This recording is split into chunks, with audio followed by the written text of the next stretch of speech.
Hello dear student, आप सभी का एक बार फिर स्वागत करते हैं अपने इस यूट्यूब चैनल पे। आज के इस वीडियो में क्लास 10th सामाजिक विज्ञान का बोर्ड द्वारा जो जारी किया गया है मॉडल पेपर सामाजिक विज्ञान का, उसका फुल सॉल्यूशन देखने वाले हैं।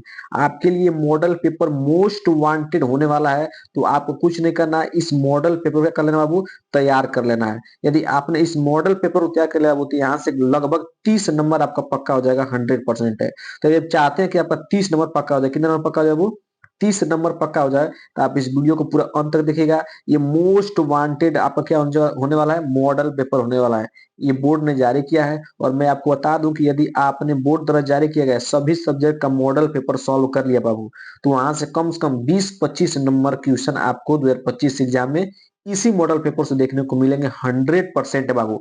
आप 2024 का मॉडल पेपर उठा देख लीजिए और 2024 का पेपर उठा के देख लीजिए। आप मॉडल पेपर से पाएंगे कम से कम 3 से 4 प्रश्न पेपर में आते ही आते हैं मॉडल पेपर से।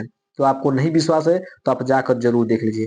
बस आप मेरा बात मानिए बाबू, और सभी सब्जेक्ट का मॉडल पेपर को सॉल्व कर लीजिए जो बोर्ड ने जारी किया है। मैंने ऑलरेडी हिंदी का फुल सॉल्यूशन करा रखा है, आप जाकर मेरा इसका पिछला वीडियो देख सकते हैं, उसमें हिंदी का मैंने मॉडल पेपर को सॉल्व करवा दिया है। ठीक है, इस वीडियो हम लोग सामाजिक विज्ञान का फुल सॉल्यूशन देखने वाले हैं। तो चलिए वीडियो को स्टार्ट करते हैं और एक एक प्रश्न को पहले हल कर लेते हैं। ठीक है, मैं आपको बता दूं कि यदि आप हमारे चैनल पर पहली बार आए हैं तो चैनल को सब्सक्राइब कीजिएगा, वीडियो को लाइक और एक प्यारा सा कमेंट जरूर कीजिएगा। वो आपके लिए बहुत ज्यादा मेहनत हो रहा है, तो आपको कुछ नहीं करना, बस एक प्यारा सा कमेंट कर देना है। ठीक है, सबसे पहले आपको निर्देश को पढ़ लीजिए कि आपको समय 3 घंटा 15 मिनट मिलेगा। ठीक है, सभी प्रश्न अनिवार्य है, सभी प्रश्न करना अनिवार्य है। प्रारंभ में 15 मिनट परीक्षार्थियों को प्रश्न पत्र पढ़ने के लिए निर्धारित किया गया है। ठीक है, उसके बाद आपको बताया कि 20 बहुविकल्पीय प्रश्न आएंगे जो 20 अंक के रहेंगे, और उसको आपको क्या करना है, ओ मार्क शीट पर क्या करना है, फिल करना है। ठीक है, और आपको क्या करना है, इरेजर का उपयोग नहीं करना है, व्हाइटनर का उपयोग नहीं करना है। जैसे मान लीजिए आपको 4 सर्कल इस तरह मिलेगा ओ मार्क शीट में। ठीक है, मान लीजिए आपने सबसे पहले पहले को क्या कर दिया, सर्कल कर दिया। ठीक है, उसके बाद आपको बाद में पता चला कि नहीं, इसका ऑप्शन नंबर 3 सही है, तो आप इसको ये नहीं करें कि इसको व्हाइटनर का प्रयोग करें, चाहे इरेजर का उपयोग करके इसको क्या करें, मिटा दें। ऐसा नहीं करना है। ठीक है, तो आपको ध्यान से ओ मार्क शीट पर प्रश्न को क्या करना है, चिन्हित करना है। ठीक है, ध्यान इधर उधर नहीं करना बाबू। यदि एक बार आपने किसी को सर्कल कर दिया तो दोबारा आप उसको सही नहीं कर पाएंगे। ठीक है, तो ध्यान से कीजिए बाबू। ठीक है, तो इस तरह आप क्या करिएगा, सभी निर्देश को पढ़ लीजिएगा। अब हम लोग चलते हैं, एक एक प्रश्न को हल कर लेते हैं बाबू, और आपका इसको मैं सॉल्यूशन बताया था, उनसे ध्यान से समझिएगा। ठीक है, चलिए सबसे पहला बहुविकल्पीय प्रश्न है आपका, खंड अ है। ठीक है, खंड अ है बाबू।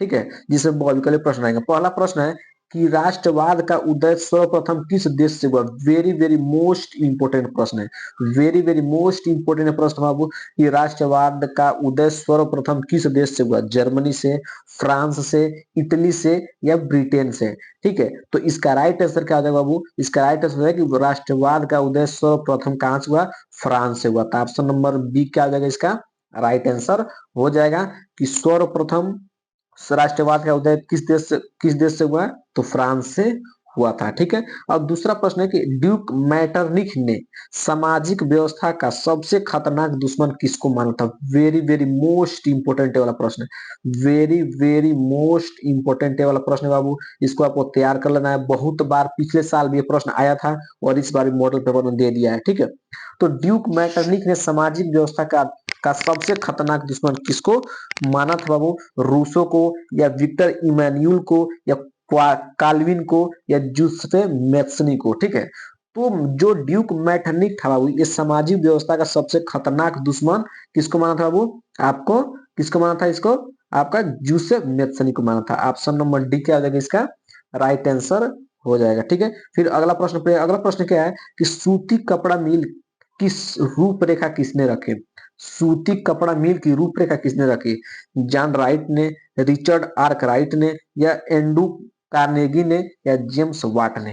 ठीक है, ये भी इंपॉर्टेंट प्रश्न है कि सूती कपड़ा मिल की रूपरेखा किसने रखी आपका, तो रिचर्ड आर्क राइट ने। ऑप्शन नंबर बी क्या आ जाएगा, इसका राइट आंसर हो जाएगा रिचर्ड आर्क राइट ने रखा था सूती कपड़ा मिल का रूपरेखा। ठीक है, अगला प्रश्न है कि 1928 से 1934 के बीच भारत में गेहूं की कीमत 50% तक गिर गई। इसका कारण का अंतरराष्ट्रीय इसका कारण था अंतरराष्ट्रीय बाजार में कीमतों का गिरना, कीमतों का बढ़ना, या कीमतों का स्थिर रहना, या उपरोक्त में से कोई नहीं।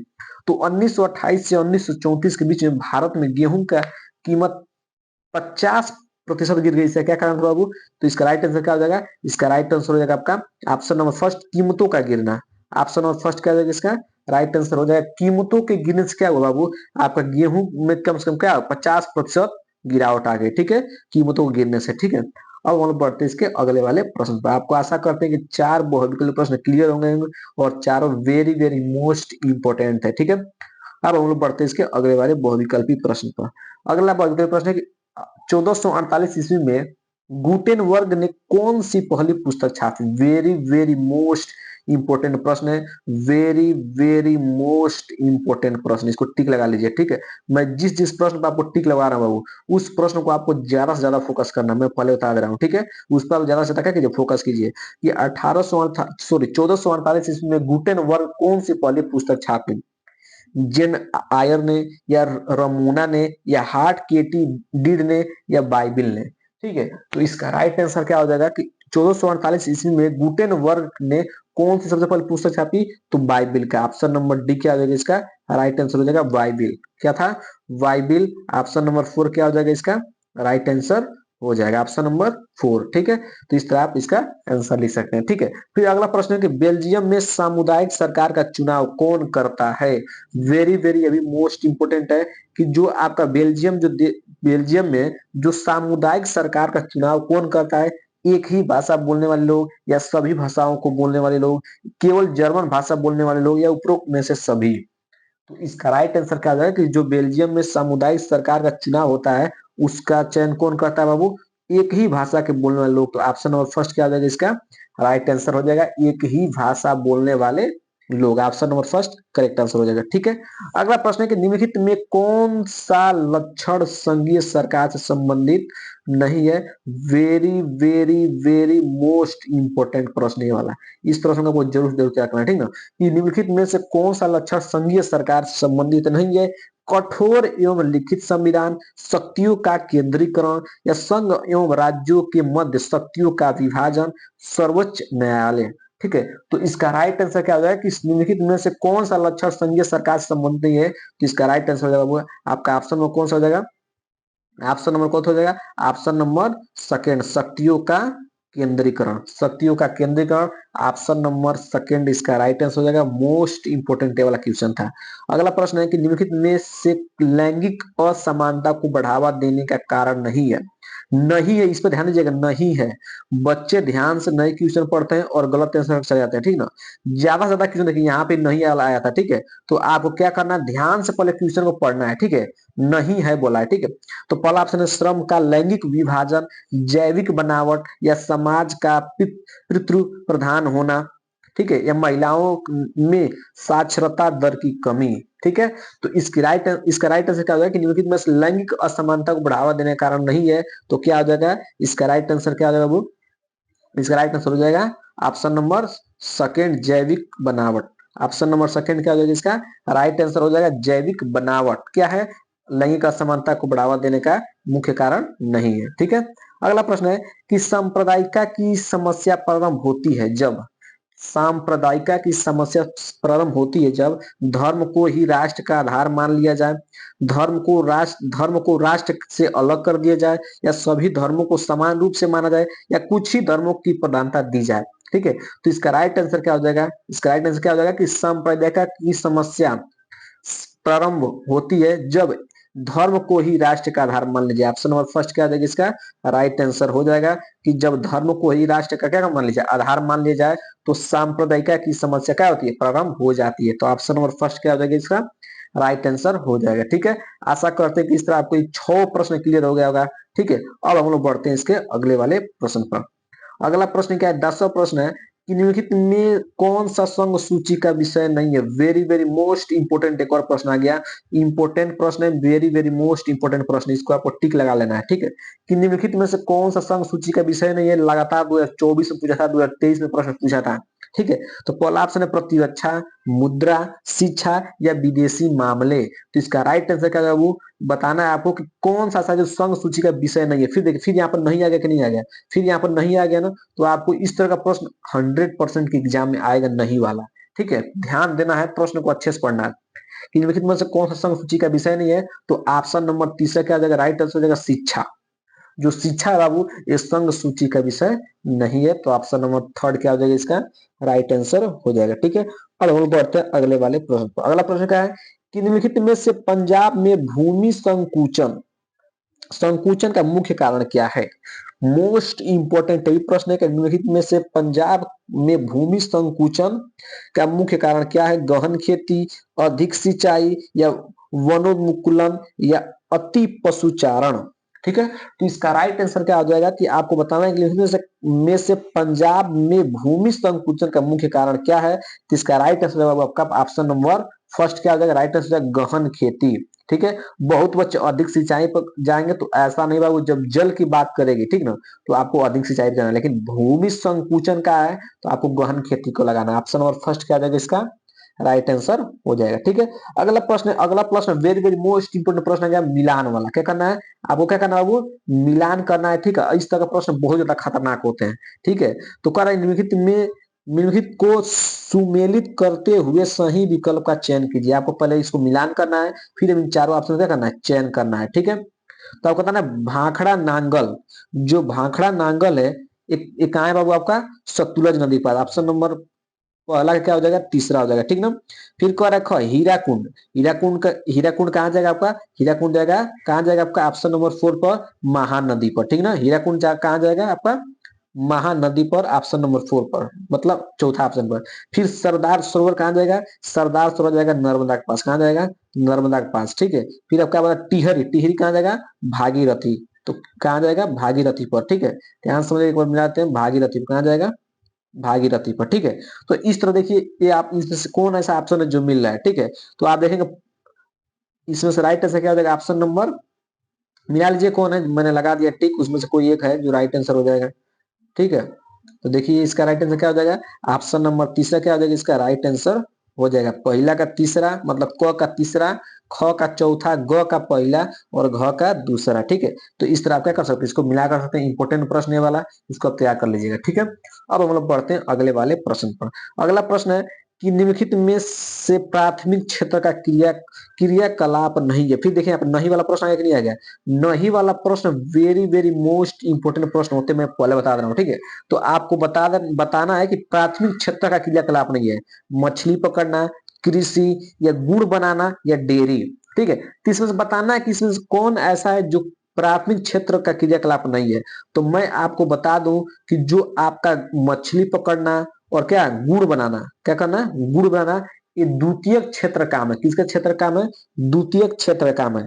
मछली को पकड़ना और गुड़ बनाना ये द्वितीय क्षेत्र का काम है, और कृषि और डेयरी ये प्राथमिक क्षेत्र काम है। कृषि और डेयरी किसका काम है, प्राथमिक क्षेत्र काम है। तो आपसे पूछा कि इसमें कौन ऐसा है जो प्राथमिक क्षेत्र का कार्य नहीं है। तो क और ग, तो देखिए क और ग कहाँ है। ठीक है, तो देखिए पहला ऑप्शन भी गलत है, दूसरा ऑप्शन क्या है, सही है, क और ग। ठीक है ना, क और ग क्या है, आपको प्राथमिक क्षेत्र का कार्य नहीं है। तो ऑप्शन नंबर दूसरा क्या हो जाएगा, इसका राइट आंसर हो जाएगा। तीसरा भी गलत, क ख ग घ ये नहीं होगा, ख और घ भी नहीं होगा। ठीक है, तो ऑप्शन नंबर सेकंड क्या हो जाएगा, राइट आंसर हो जाएगा। मछली पकड़ना और गुड़ बनाना ये क्या है, प्राथमिक क्षेत्र का काम नहीं है, ये द्वितीय क्षेत्र का काम है। ठीक है, अगला प्रश्न है कि सार्वजनिक एवं निजी क्षेत्र को किस आधार पर वर्गीकृत किया गया है। सार्वजनिक एवं निजी क्षेत्र को किस आधार पर वर्गीकृत किया जाता है। रोजगार पर, आर्थिक क्रिया पर, उद्यम का स्वामित्व, या श्रमिकों की संख्या। ठीक है, तो इसका राइट आंसर क्या होगा कि सार्वजनिक एवं निजी क्षेत्र को किस आधार पर वर्गीकृत किया जाता है। तो ऑप्शन नंबर तीसरा क्या हो जाएगा, ऑप्शन नंबर तीसरा क्या हो जाएगा, इसको एक मिनट रुकिए। ऑप्शन नंबर तीसरा क्या हो जाएगा, इसका राइट आंसर हो जाएगा ऑप्शन नंबर तीसरा। ठीक है, ऑप्शन नंबर तीसरा क्या हो जाएगा, इसका राइट आंसर हो जाएगा। ठीक है, ऑप्शन नंबर तीसरा। ठीक है, तो आशा करते हैं कि 14 नंबर प्रश्न क्लियर हो गया। अब हम लोग बढ़ते हैं अगले बहुविकल्पी प्रश्न पर। अगला बहुविकल्पी प्रश्न क्या है कि भूक्षरण से क्या तात्पर्य है। वेरी वेरी मोस्ट इंपोर्टेंट प्रश्न है कि भूक्षरण से क्या तात्पर्य है। भूमि का अनुपजाऊ होना, भूमि का दलदली होना, भूमि का उपजाऊ होना, या भूमि का योजनाबद्ध उपयोग। ठीक है, तो बताना है कि भूक्षरण से क्या तात्पर्य है। ठीक है, तो इसका राइट आंसर क्या हो जाएगा, जो भूक्षरण से जो आपका क्या है जो तात्पर्य है, वो भूमि का अनुपजाऊ हो जाना। ऑप्शन नंबर फर्स्ट क्या हो जाएगा, राइट आंसर हो जाएगा भूमि का अनुपजाऊ होना क्या होता है, भूचर से तात्पर्य, ठीक है। फिर अगला प्रश्न, इनमें से कौन सा संरक्षण का तरीका समुदाय की सीधी भागीदारी नहीं करता है। मोस्ट इम्पोर्टेंट प्रश्न देखिए, नहीं का फिर ऑप्शन आ गया, ठीक है, नहीं वाला प्रश्न फिर आ गया, ठीक है। बताना है कि इनमें से कौन सा संरक्षण का तरीका समुदाय की सीधी भागीदारी नहीं करता है। संयुक्त वन प्रबंधक, बीज बचाओ आंदोलन या चिपको आंदोलन या वन्य जीव पशुहारण का परिसीमन, ठीक है। तो इसका राइट आंसर क्या हो जाएगा कि इनमें से कौन सा संरक्षण का तरीका समुदाय की सीधी भागीदारी नहीं करता है। तो इसका राइट आंसर क्या हो जाएगा, ऑप्शन नंबर कौन सा है, ऑप्शन नंबर चौथा, वन्य जीव पशु विहार का परिसीमन, ठीक है। वन्य जीव पशु विहार का परिसीमन क्या है, इसका राइट आंसर हो जाएगा, ठीक है। अब हम लोग बढ़ते हैं अगले वाले प्रश्न पर। अगला प्रश्न क्या है कि निम्नलिखित में से कौन सा व्यापार अवरोधकों का लक्षण नहीं है। वेरी वेरी मोस्ट इंपोर्टेंट प्रश्न है, ये भी यहाँ पर नहीं वाला दिया, ठीक है, ध्यान दीजिए, नहीं वाला फिर पूछा है।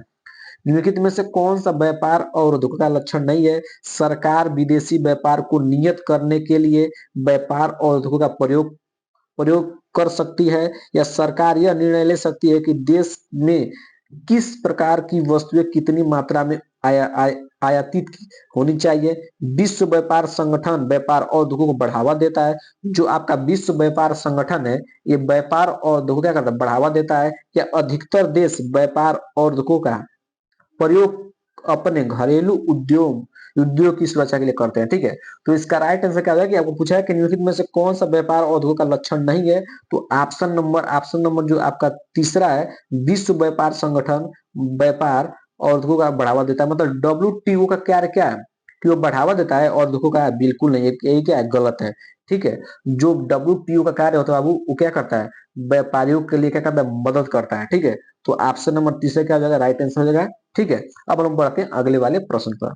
अगला प्रश्न क्या है कि भूमिहीन ग्रामीण मजदूरों के लिए सबसे अधिक उपयुक्त विकास का लक्षण कौन सा है, ठीक है।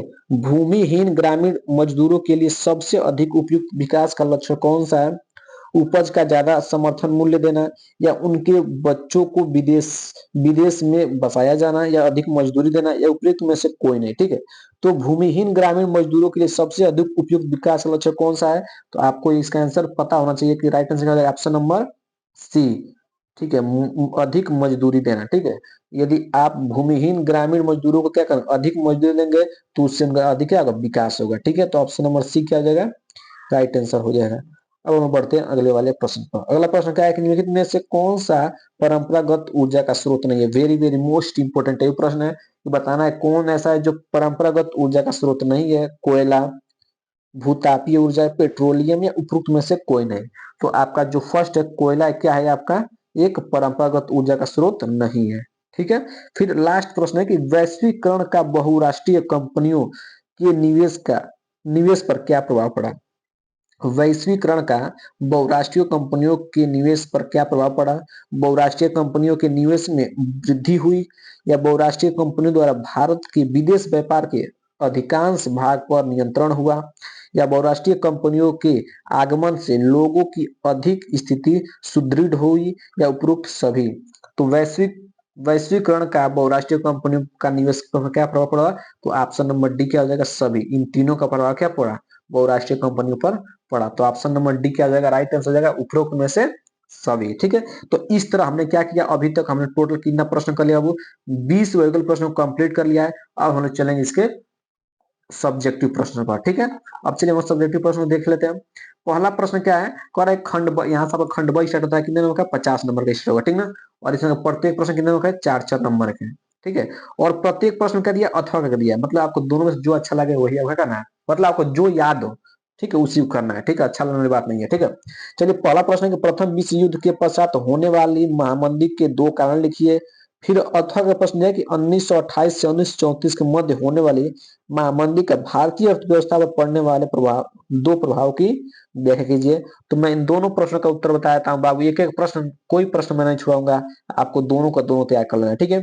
तो पहला प्रश्न है कि प्रथम विश्व युद्ध के पश्चात होने वाली महामंदी के 2 कारण लिखिए। तो चलिए इसका उत्तर मैं आपको दिखा देता हूँ। इसका उत्तर आपको लिखना है कि अमेरिका पूंजीवादियों ने अमेरिकी देशों को ऋण देना बंद कर दिया, इससे यूरोप में कुछ प्रमुख बैंक धाराशाही हो गए और मुद्रा का पतन हो गया। जैसे जैसे सर्टलिंग सर्टलिंग तीसरा कारक अमेरिका इस मंदी से गंभीर रूप से प्रभावित हुआ, क्योंकि बैंकों ने घरेलू ऋण वापस लेना शुरू कर दिया। ठीक है, फिर पहला हो गया। फिर आपको दूसरा लिखना है कि इसे ऋण वापसी के नाम से जाना गया। किसान उपज नहीं बेच सके, परिवार तबाह हो गए और व्यवसाय ठप हो गए।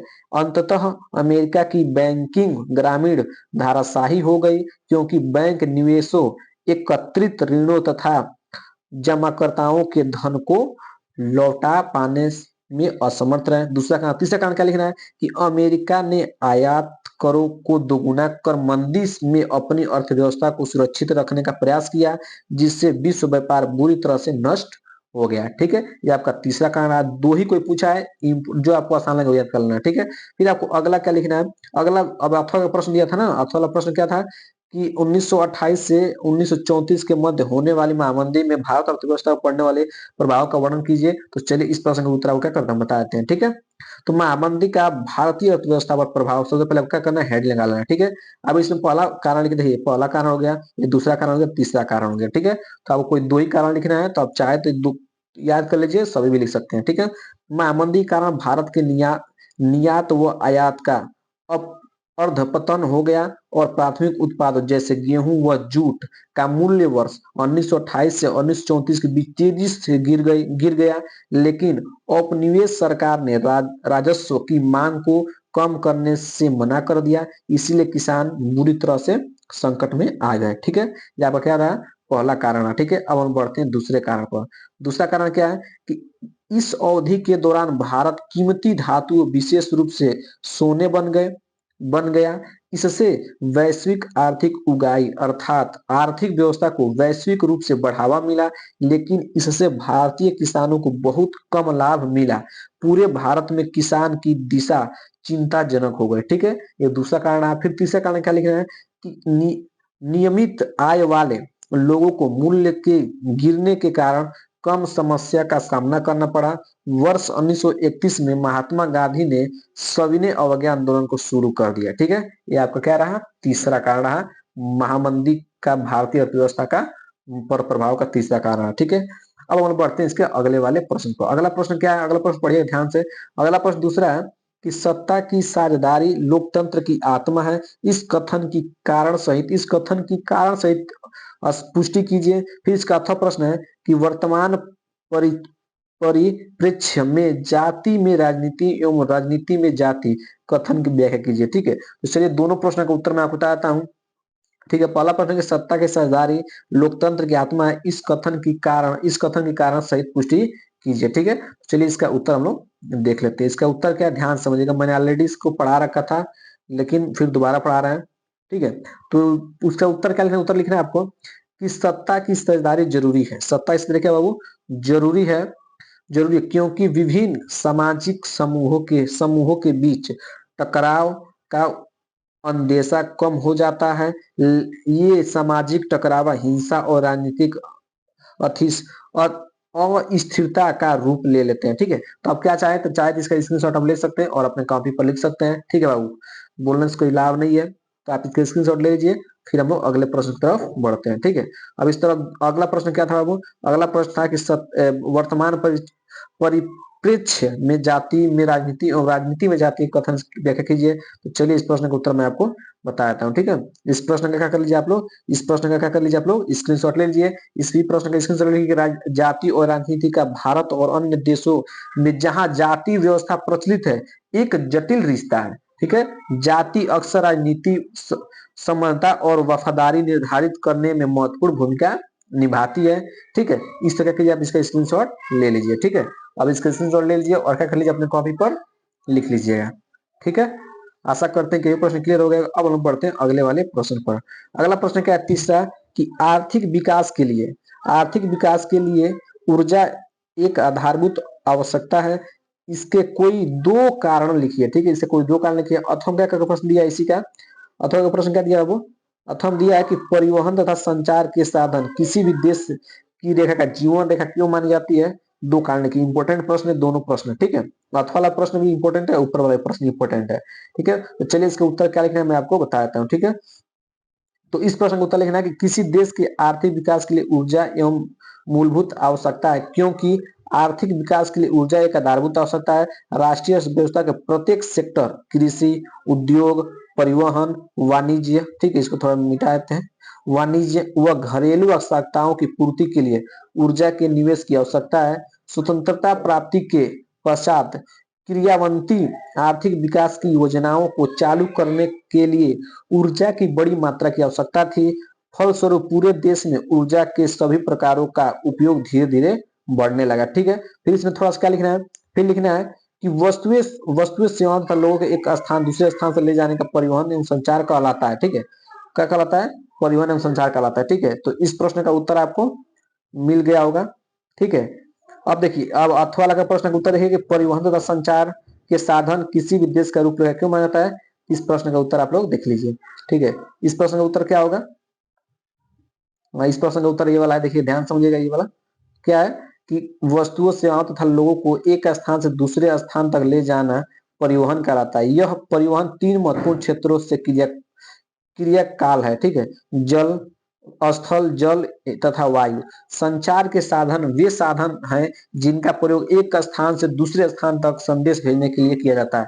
ये दोनों ही किसी देश की जीवन रेखा कहे जाते हैं, क्योंकि क्योंकि पहला कारण लिखना है कि एक देश के विकास की गति वस्तु तथा सेवाओं के उत्पादन के साथ उनके एक स्थान से दूसरे स्थान तक वहन वहन की सुविधाओं पर निर्भर करता है। इसीलिए सक्षम परिवहन के साधन तीव्र विकास हेतु पूर्ण अपेक्षित अपेक्षित है, ठीक है।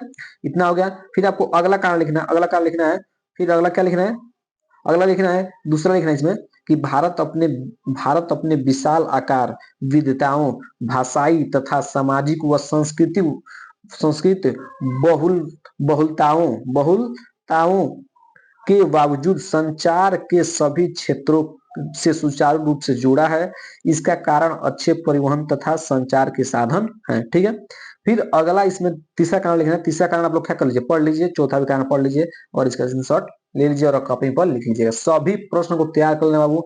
मैं पहले बोल दे रहा हूँ कि एक एक प्रश्न मोस्ट इंपोर्टेंट प्रश्न होने वाला है, ठीक है। अब हम लोग बढ़ते हैं इसके अगले वाले प्रश्न पर। अगला प्रश्न क्या है उसको ध्यान से पढ़िएगा। अगला प्रश्न है चौथा नंबर प्रश्न। क्या है बाबू? चौथा नंबर प्रश्न है आपका, चौथा प्रश्न है कि बहुराष्ट्रीय कंपनियों अपने अपने अपने उत्पाद की उत्पादन लागत कम बनाए रखने के लिए किस प्रकार का प्रबंधन करती है। इन दो कारणों का उल्लेख कीजिए, ठीक है। जो बहुराष्ट्रीय कंपनियां होती है वो अपने उत्पाद की उत्पादन लागत कम बनाए रखने के लिए किस प्रकार का प्रबंधन करती है, किसी दो कारण का उल्लेख करना है, ठीक है। इसका अथवा वाला प्रश्न क्या दिया है? इसका अथवा वाला प्रश्न दिया है। इसका अथवा वाला प्रश्न क्या दिया? इसका अथवा वाला प्रश्न नहीं लिया है, उसको मैं बता देता हूँ, ठीक है। पहले इसका उत्तर हम लोग जान लेते हैं, ठीक है। तो इसका उत्तर क्या है? इसका उत्तर क्या होगा? इसका उत्तर है कि बहुराष्ट्रीय कंपनियां विभिन्न देशों के उत्पादन प्रक्रिया को एक दूसरे से जोड़ती है। देशों को उत्पादन के द्वारा जोड़ने के कुछ महत्वपूर्ण माध्यम नीचे दिए गए, ठीक है। पहला कारण है विदेशी प्रत्यक्ष निवेश। पहला क्या कारण है? विदेशी प्रत्यक्ष निवेश, ठीक है। इसका अर्थ है कि दूसरे देश में दूसरे देश में आधारित कंपनी सामान्यतः एक बहुराष्ट्रीय कंपनी जैसे दूसरे देश में बहुराष्ट्रीय कंपनियों ने निवेश इकाई में कारखानों का कार्यालयों की स्थापना करके उत्पादन इकाइयां स्थापित की है, ठीक है। पहला एथी हो गया, ठीक है। दूसरा कारण क्या लिखना है? दूसरा कारण लिखना है साझेदारी या संयुक्त उद्यम। फिर तीसरा कारण लिखना है स्थानीय कंपनियां, ठीक है। कोई दो कारण पूछा था, मैंने आपको तीन कारण बता दिया है। आप चाहे तो आप क्या कर सकते हैं, तीनों कारण को लिख सकते हैं, लेकिन आपको दो ही कारण लिखना था, ठीक है। चाहे तो आप साझेदारी या संयुक्त उद्यम लिख दीजिए, या स्थानीय कंपनी लिख दीजिए, या इसको लिख दीजिए, ठीक है। तो मैं तीन कारण आपको बताया है, लेकिन आपसे पूछा कितना था? दो ही पूछा था, ठीक है। तो इस तरह मैंने क्या किया, वो इस तरह मैंने जो ये वाला आपके 80 शब्दों में प्रश्न का उत्तर लिखना था, कितना शब्दों में? 80 शब्दों में प्रश्न जो उत्तर लिखना था मैंने ऑलरेडी क्या कर दिया, बता दिया है। इन सभी प्रश्नों का उत्तर मैंने ऑलरेडी करा दिया है। बाकी आपका बच रहा है कौन वाला? लॉन्ग वाला प्रश्न, जिसका उत्तर आपको 150 शब्दों में देना है। बाकी आपका मानचित्र वाला कार्य बच रहा है, उसको मैं नेक्स्ट वीडियो में कवर करा दूंगा। वो ये वीडियो ज्यादा लंबा हो गया, इसी तरह 30 मिनट का वीडियो गया है, तो इसका पार्ट नंबर सेकंड जरूर आएगा बाबू। और उसमें मैं क्या करूंगा, लॉन्ग वाला क्वेश्चन और मानचित्र का सभी क्वेश्चन को सब कवर करा दूंगा। ठीक है, तो वीडियो कैसा लगा कमेंट बॉक्स में जरूर बताइएगा। ठीक है।